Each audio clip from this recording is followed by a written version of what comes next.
Teman-teman, di sini saya akan menjelaskan mengenai soal-soal pada mata kuliah Statistika Dasar untuk persiapan teman-teman menghadapi UAS semester genap 2025. Nah, pada soal yang pertama, di sini kita harus mencari mild outliers dan extreme outliers dari data berikut ini. Disediakan data 40, 53, dan seterusnya yang masih secara acak. Nah, jika kalian bertanya-tanya, mild outliers itu apa dan extreme outliers itu apa, di sini saya akan menjelaskannya terlebih dahulu. Mild outliers itu merupakan bilangan buangan sedang. Nah, bilangan buangan sedang ini maksudnya bilangan yang berada di antara daerah 1,5 SP atau sebaran keempat dan 3 SP atau sebaran keempat. Gitu. Nah, sedangkan extreme outliers itu bilangan buangan ekstrim. Yang dimaksud bilangan yang ada di luar daerah 3 SP atau sebaran keempat. Langkah-langkah untuk menentukan mild outliers dan extreme outliers akan dijelaskan sebagai berikut. Nah, yang terlebih kita lakukan yaitu kita harus mengurutkan terlebih dahulu dari yang paling kecil hingga yang paling besar, yaitu dari 36 sampai 93. Setelah itu kita akan menghitung median bawahnya. Maksud median bawah di sini median tengah data yang lebih kecil. Jadi yang di sini ya teman-teman. Jadi yang di sini kita cari mediannya. Karena di sini datanya itu ganjil, kita bisa dapat mediannya itu dengan melihat barisnya 1, 2, 3, 4, 5, 1, 2, 3, 4, 5. 1, 2, 3, 4, 5, 1, 2, 3, 4, 5. Berarti nilai tengahnya ini 42. Seperti itu.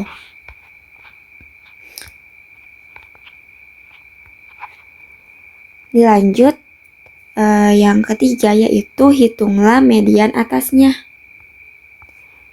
Berarti median atasnya itu yang ini.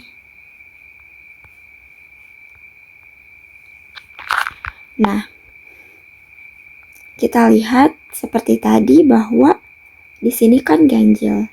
Nilai tengahnya itu ada di sini, di 55.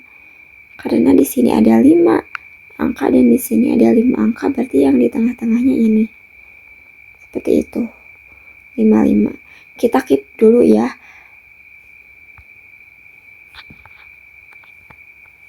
Selanjutnya yaitu menghitung sebaran keempat. Nah, sebaran keempat yang tadi saya sebutkan itu seperti ini menghitungnya, yaitu median atas dikurangi dengan median bawah. Median atasnya tadi berapa? Ada 55. Dikurangi sama median bawahnya, yaitu 42. Sehingga 55 dikurangi 42 berarti 13, seperti itu. Langkah kelima, kita harus membuat segmen garis atau garis bilangan. Kan kita punya data itu dari 36 sampai 93 ya.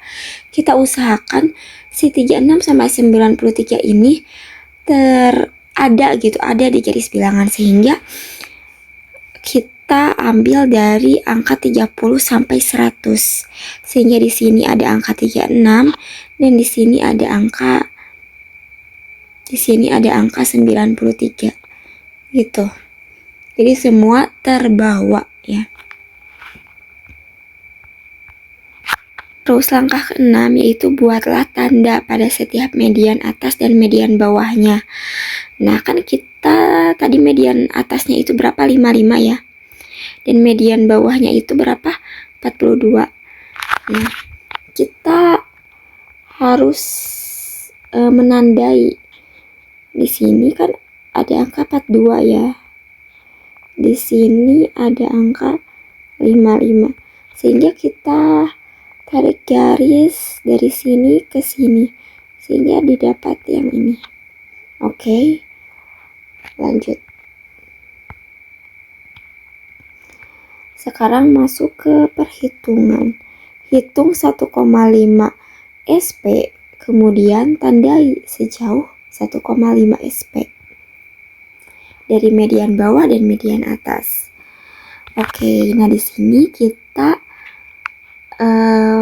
tugasnya itu mengkalikan ya. Jadi 1,5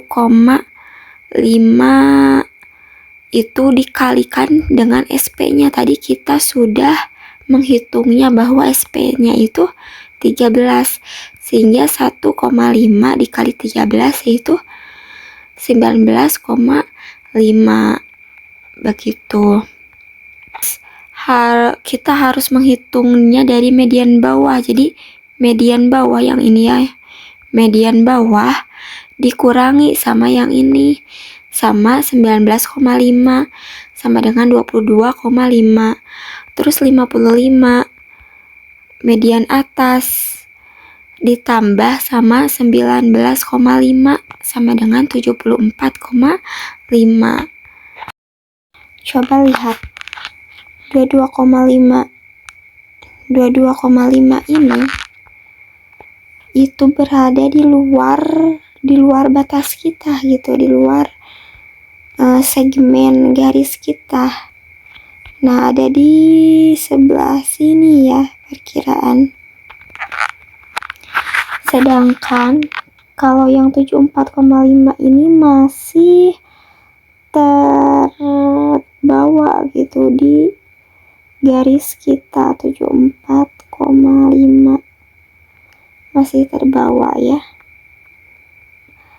Mendekati 74,5 yaitu ada 73 ya. Nanti dari garis tersebut lihat bahwa data yang berada di sebelah kiri terjangkau semua dan dua-dua itu tidak termasuk. Sedangkan data di sebelah kanan data yang masih terjangkau. Nah, yang terjangkau yaitu 73. Sekarang menghitung 3 SP, kemudian tandai 3 SP dari median atas. Nah, 3 SP nih, 3 dikali sama 13 sama dengan 39. Nah, sekarang kita lihat bahwa kalau median atas itu berarti ke sana ya, ke kanan, berarti ditambah ya 55 ditambah sama 39 sama dengan 94. Ini 94-nya. Tadi berarti ketika ingin melihat nilai mild outliers-nya itu dari data 74,5 sampai 94. Sekarang di sini ya 74,5. Berarti yang ada di sini ini. Yang ada di sini data berapa? Kita cek ya, kita cek yang mendekati 74,5 sampai 93 berarti ini ya. Ini kan kurang, kesininya kurang. Yang mendekati ini 89 sampai dan 93. Ya, tadi itu 94. Ya benar. Jadi 89 dan 93. Ambil kesimpulan bahwa mild outliers-nya itu merupakan data dari 74,5 sampai 94, yaitu 89 dan 93. Sedangkan extreme outliers-nya itu tidak ada. Karena apa? Karena ininya 94, di mana 94 itu lebih besar gitu dari 93. Sekarang kita memasuki soal yang kedua ya. Semangat teman-teman. Nah, di sini ada soal. Dilakukan suatu penelitian untuk menguji hipotesis kemampuan pemecahan masalah matematis siswa yang pembelajarannya menggunakan pendekatan matematika realistik. Apakah lebih baik daripada yang menggunakan pendekatan saintifik? Itu berupa perbandingan lebih baik dan tidak lebih baik ya. Di sini juga terdapat data, dan di soalnya itu ini ada yang kelewat sedikit, bahwa di sini ada data yang kosong yang nanti harus diisi. Itu. Dan di sini terdapat beberapa pertanyaan, ada 5 pertanyaan. Yang pertama yaitu tentukan 2 data yang masih kosong tadi.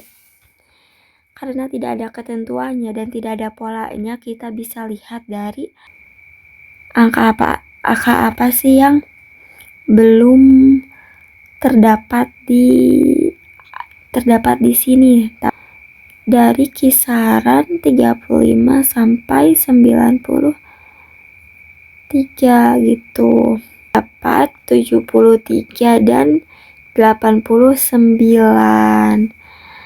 Nah, yang kedua yaitu tuliskan pasangan hipotesisnya. Hipotesis 0. Di sini kita awali dengan hipotesis 0.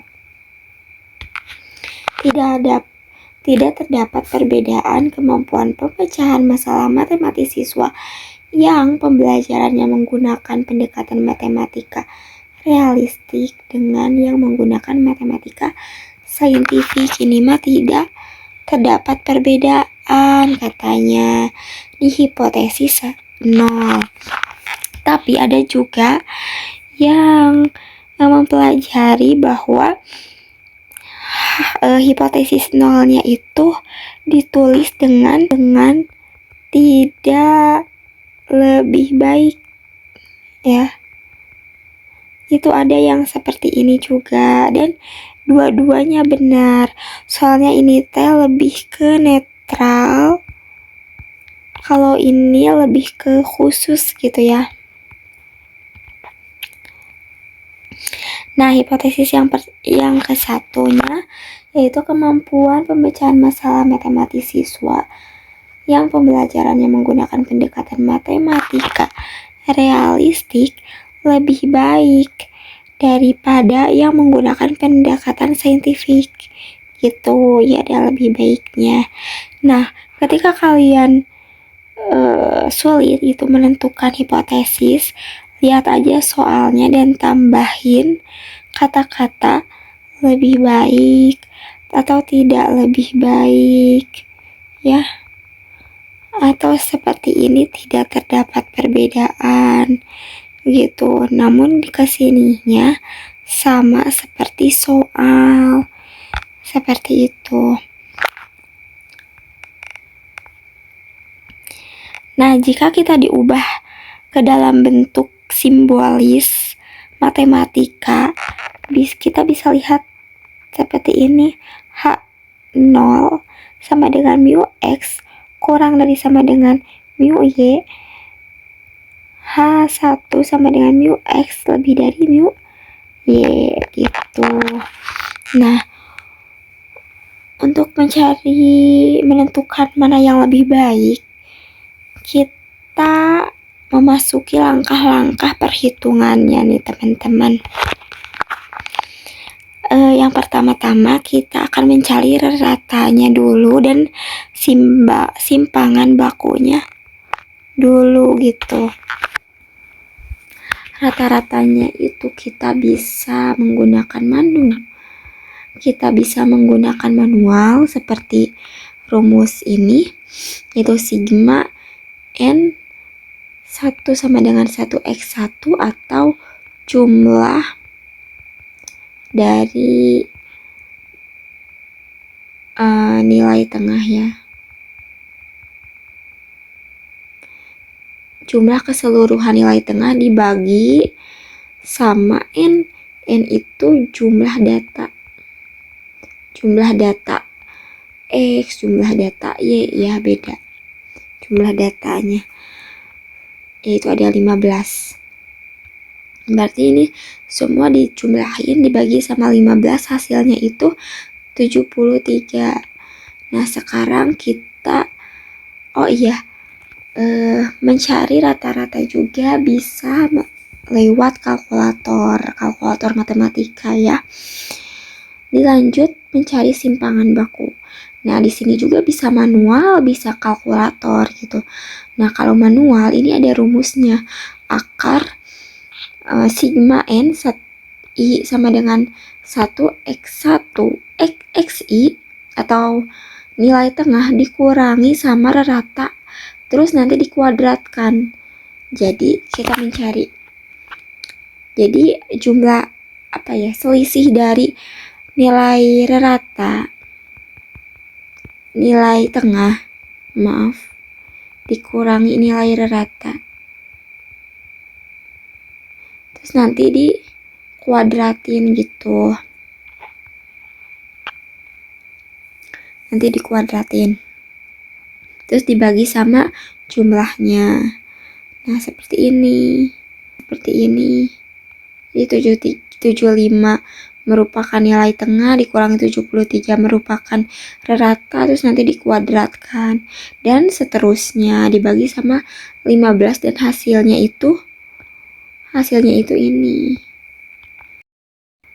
Nah, selanjutnya kita uji apakah kedua kelompok tersebut memiliki variasi yang sama pada taraf nyata 5%. Kita lihat ya. Varians kelompok X dan kelompok Y itu bisa dicari dengan simpangan baku dikuadratkan. Tadi simpangan bakunya sudah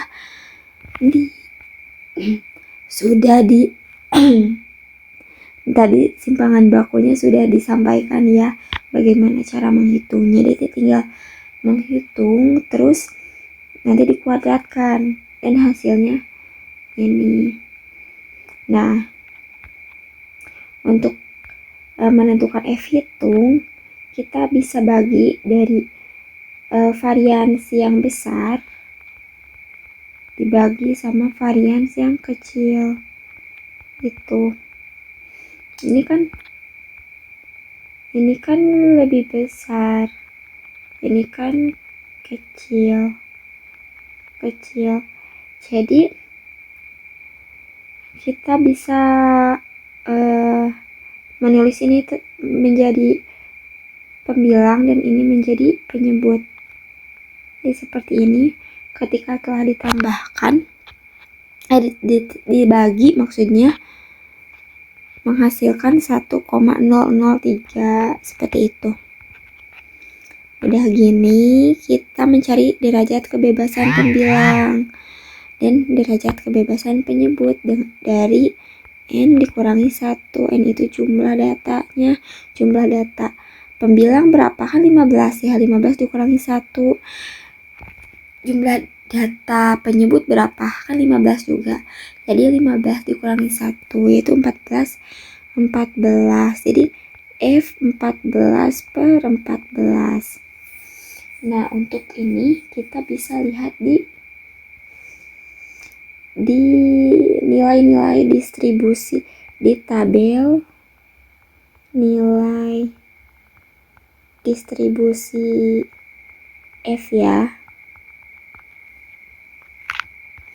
Ini didapat itu 2,48. Nah, untuk langkah kelima, kita menguji hipotesis penelitian yang diajukan pada taraf nyata 5%. Ini nih inti dari pertanyaan tadi. Oke. Nah, ini adalah rumus yang kalian harus tahu banget ya.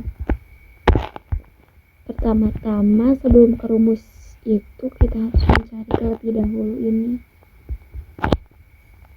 S dari X bar dikurangi Y bar sama dengan akar sigma X kuadrat ditambah sigma Y kuadrat dikali sama 1 per NX tambah 1 per NY per NX tambah NY dikurangi 2. Kalian juga sudah tahu ya bahwa N itu berarti jumlah data, kalau X ini nilai X-nya, kalau Y ini nilai Y-nya gitu. Jadi data sebelumnya. Tinggal masukkan saja ya. Substitusi bahwa ketika telah dihitung sigma X kuadratnya itu 5704 ditambah sama sigma Y kuadratnya itu 3716. Terus dikali sama 1 per 15 ditambah 1 per 15 berarti dibagi sama 15 ditambah 15 dikurangi 2 berarti 700 akar dari 7420 dikali sama 2 per 15 dibagi sama 28. Oke, terus dihitung jadi akar 274 dibagi sama 28 hasilnya yaitu 5,944 seperti itu.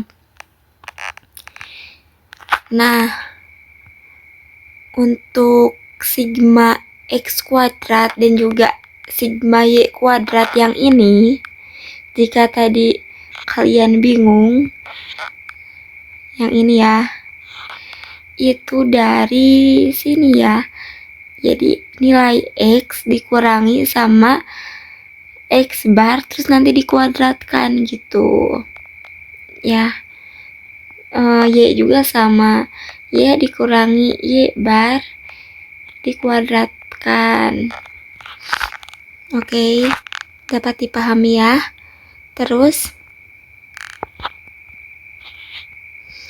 Terus kita mencari nilai T-nya. Kita sudah didapat ya bahwa X bar kurang Y bar udah ini. Terus ini juga kita tinggal substitusi.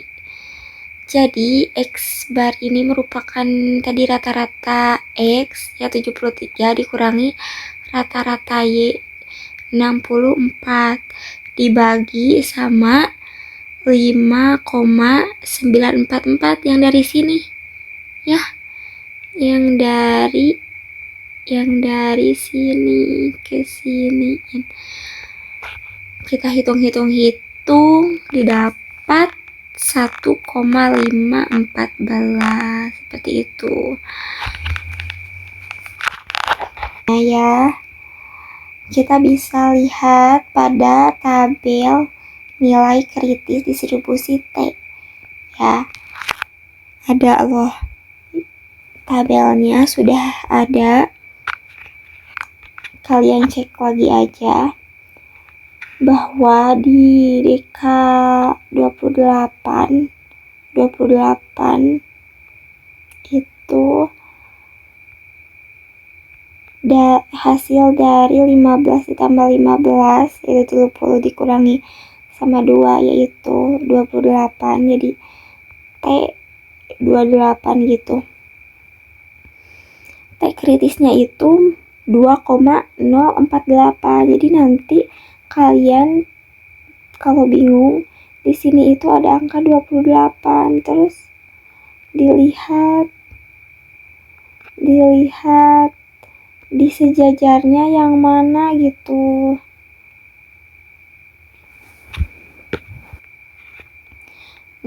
Kan ini tarafnya itu 5%, berarti kalian harus pilih yang 0,05 di sini itu berapa gitu ya untuk mencari T kritisnya. Nah, karena T hitung itu sama dengan 1,514 lebih kecil dari T kritis 2,048, maka Jadi teh hitung itu lebih kecil daripada teh kritis kan. Maka H0 itu diterima. Jadi kesimpulannya tidak terdapat perbedaan kemampuan pemecahan masalah matematis siswa yang pembelajarannya menggunakan pendekatan matematika realistik dengan yang menggunakan pendekatan saintifik. Atau ketika kalian menggunakan tidak lebih baik, berarti kalimatnya itu kayak gini, dengerin saya ya. Di kemampuan pemecahan masalah matematis siswa yang pembelajarannya menggunakan pendekatan matematika realistik tidak lebih baik dengan yang menggunakan pendekatan saintifik. Seperti itu. Terima kasih sudah menonton. Untuk pembahasan soal dan materi-materinya kita tunggu di kajian UAS 2025 mendatang. Bye-bye. Assalamualaikum warahmatullahi wabarakatuh.